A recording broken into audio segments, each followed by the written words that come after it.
ಎಲ್ಲ ನನ್ನ ಆತ್ಮೀಯ ಕುಲಬಾಂಧವರೇ, ಈ ದಿನ ನಾವು ಇಲ್ಲಿ ಸೇರಿರ್ತಕ್ಕಂಥದ್ದು ಏನು ಸಿದ್ದರಾಮಯ್ಯವ್ರ ಸರ್ಕಾರ ಬಹಳ ದಿನಗಳಿಂದ ನೆನಗುದಿಗೆ ಬಿದ್ದಿದ್ದಂಥ ಗಾಣಿಗ ಅಭಿವೃದ್ಧಿ ನಿಗಮವನ್ನು ಸ್ಥಾಪನೆ ಮಾಡಿ ಅದಕ್ಕೆ ಅಧ್ಯಕ್ಷರನ್ನ ನೇಮಕ ಮಾಡಿದ್ರು.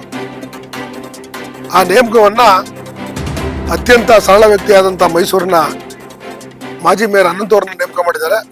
ಇಡೀ ಜ್ಯೋತಿಪುರ ಗಾಣಿಗರಿಗೆ ಇದು ಹೆಮ್ಮೆ ತರುವಂಥ ವಿಚಾರ. ಹಾಗಾಗಿ ಇವತ್ತು ಅವರಿಗೆ ಒಂದು ಅಭಿನಂದನಾ ಕಾರ್ಯಕ್ರಮವನ್ನು ಮಾಡಿಕೊಂಡಿದ್ದು.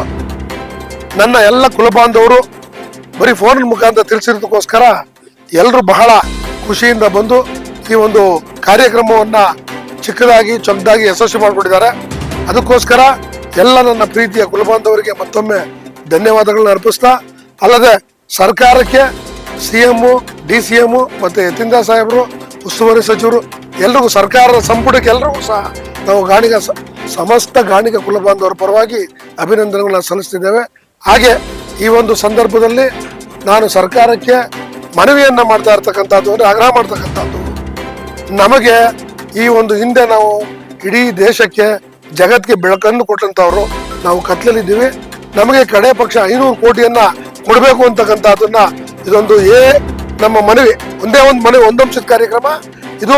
500 ಕೋಟಿಯನ್ನ ಕೊಟ್ಟು ಈ ಸಮಾಜವನ್ನು ಉದ್ಧಾರ ಮಾಡಬೇಕು ಅಂತ ಈ ಸಂದರ್ಭದಲ್ಲಿ CM ಸಾಹೇಬರಿಗೆ ನಾವು ಮನವಿಯನ್ನು ಮಾಡಿ ಅವರಿಗೆ ಇನ್ನ ಕೆಲವೇ ದಿನಗಳಲ್ಲಿ ಒಂದು ಅಭಿನಂದನಾ ಸಮಾರಂಭವನ್ನ ಇಡೀ 4-5 ಜಿಲ್ಲೆಗಳ ಜನವನ್ನ ಸೇರಿಸಿ ಜಿಲ್ಲಾ ಗಾಣಿಗರ ಸಮ್ಮೇಳನವನ್ನು ಮಾಡಿ ಆ ಸಮ್ಮೇಳನದಲ್ಲಿ ಅವರಿಗೆ ನಾವು ಗೌರವಪೂರ್ವಕವಾದಂತ ಗೌರವ ಸಮರ್ಪಣೆಯನ್ನು ಮಾಡಿ ಮತ್ತೊಮ್ಮೆ ಅವ್ರನ್ನ ಮನವಿಯನ್ನು ಕೊಟ್ಟು 500 ಕೋಟಿಯನ್ನು ಕೊಡೋದಕ್ಕೆ ನಾವು ಆ ಸಂದರ್ಭದಲ್ಲಿ ಅವರಿಗೆ ಮನವಿಯನ್ನು ಸಲ್ಲಿಸ್ತೇನೆ. ಹಾಗೆ ನಮ್ಮ ಸಮಾಜದ ಒಬ್ಬ ನಿಷ್ಠಾವಂತ KS ಅಧಿಕಾರಿ ಬಡ್ತಿ ಪಡೆದು ನಿಂತಿದ್ದಾರೆ. ಅವರಿಗೆ ಈ ಒಂದು ನಿಗಮದ MD ಅನ್ನು ಮಾಡಿದ್ದಾರೆ. ನಿಜಕ್ಕೂ ಇದು ನಮ್ಮ ಅನಂತು ಅವರ ಕಳಕಳಿ, ಸಾಮಾಜಿಕ ಕಳಕಳಿ ಅಂತಕ್ಕಂಥದ್ದನ್ನ ಭಾವಿಸ್ತಾ ಇದೆ. MD ಸಾಹೇಬರಂತ MS ಕುಮಾರ್ ಅವ್ರಿಗೂ ಸಹ ಈ ಸಂದರ್ಭದಲ್ಲಿ ನಾವು ಪ್ರೀತಿಪೂರ್ವಕವಾದಂತ ಅಭಿನಂದನೆಯನ್ನ ಸಲ್ಲಿಸ್ತಾ ಇದ್ದೇವೆ. ತಾಯಿ ಚಾಮುಂಡೇಶ್ವರಿ ಮತ್ತೊಮ್ಮೆ ಎಲ್ರಿಗೂ ಸಂಘಟನೆ ದೃಷ್ಟಿಯನ್ನ ಮಾಡಿ ಯುವಕರಿಗೆ ಕಣ್ತೆರೆದು ಸಮಾಜವನ್ನು ಮೇಲೆತ್ತುವಂತ ಕೆಲಸವನ್ನ ಮಾಡಲಿ ಅಂತ ಈ ಸಂದರ್ಭದಲ್ಲಿ ಅವರಿಗೆ ಕಳಕಳಿಯ ಮನವಿಯನ್ನು ಮಾಡಿ ಮತ್ತೊಮ್ಮೆ ಸರ್ಕಾರಕ್ಕೆ, ಅನಂತೂರವರಿಗೆ, ಕುಮಾರ್ರವರಿಗೆ, ಹಾಗೆ ನನ್ನ ಎಲ್ಲ ಈ ಒಂದು ಜಿಲ್ಲಾ ಸಂಘದ ಪದಾಧಿಕಾರಿಗಳು ಶ್ರೀನಿವಾಸ್ ಅವರು, ಮಹಾದೇವರವರು, ರಮೇಶ್ ಅವರು, ರಾಜುರವರು, ತೊಂಡಾಲ್ ಕೃಷ್ಣ ಅವರು, ಮಹಾದೇವರವರು, ಧರ್ಮಾಪುರ ಕುಮಾರ್ ಅವರು, ನಗು ಮಹಾದೇವರವರು, ಚಿಕ್ಕಳ್ಳಿ ಹಿರಿಯ ಮುಖಂಡರಾದಂಥ ಮಾನ್ಯ ಮರಸಾಮಣ್ಣವರು, ವೆಂಕಟೇಶ್ ಅವರು. ಹಾಗೆ ಈ ಸಂದರ್ಭದಲ್ಲಿ ಮತ್ತೊಂದು ಖುಷಿ ವಿಚಾರ ಏನಪ್ಪಾ ಅಂತಂದ್ರೆ, ಸರ್ಕಾರಕ್ಕೆ ನಾವು ಮನವಿಯನ್ನ ಸಲ್ಲಿಸಿ ಜಿಲ್ಲೆಗೆ ಗಾಣಿಗ ಸಮಾಜಕ್ಕೆ ಕಲ್ಯಾಣಕ್ಕೋಸ್ಕರ, ಛತ್ರಕ್ಕೋಸ್ಕರ, ಇಲ್ಲ ಗಾಣಿಗ ವಿದ್ಯಾರ್ಥಿ ನಿಲಯಕ್ಕೋಸ್ಕರ ಮನವಿಯನ್ನ ಕೊಟ್ಟಿದ್ದು. ಅದು ಈಗ 70 ಭಾಗ ಮುಂದುವರೆದಿದೆ, ಆಗುವಂತ ನಿರೀಕ್ಷೆಯಲ್ಲಿದ್ದೀವಿ. ಇನ್ನು 30 ಭಾಗ ಮಾತ್ರ ಉಳಿದಿದೆ. ಖಂಡಿತ ಅದಾಗ್ಬೋದು.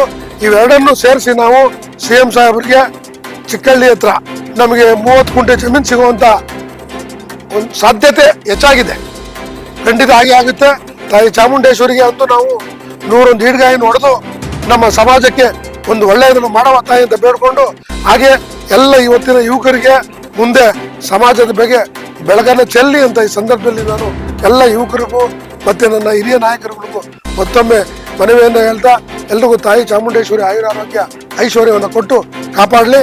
ಈ ಸಂದರ್ಭದಲ್ಲಿ ಈ ಒಂದು ಗುರು ರೆಸಿಡೆನ್ಸಿಯಲ್ ಕಾರ್ಯಕ್ರಮದಲ್ಲಿ ಭಾಗವಹಿಸಿದಂತ ಎಲ್ಲ ನನ್ನ ಮಿತ್ರರಿಗೆ, ಕುಲಬಾಂಧವರಿಗೆ ಮತ್ತೊಮ್ಮೆ ಧನ್ಯವಾದ ಅರ್ಪಿಸ್ತಾ, ಈ ಮಾಧ್ಯಮ ಮಿತ್ರರು ಸಹ ಬಂದಿದ್ರು, ಅವರಿಗೂ ಸಹ ಈ ಸಂದರ್ಭದಲ್ಲಿ ಪ್ರೀತಿಪೂರ್ವಕವಾದಂತ ವಂದನೆಗಳನ್ನ ಸಲ್ಲಿಸಿ ನನ್ನ 2 ಮಾತನ್ನು ಮುಗಿಸ್ತೇನೆ. ಜೈ ಹಿಂದ್, ಜೈ ಕರ್ನಾಟಕ, ಜೈ ಗಾಣಿಗ್.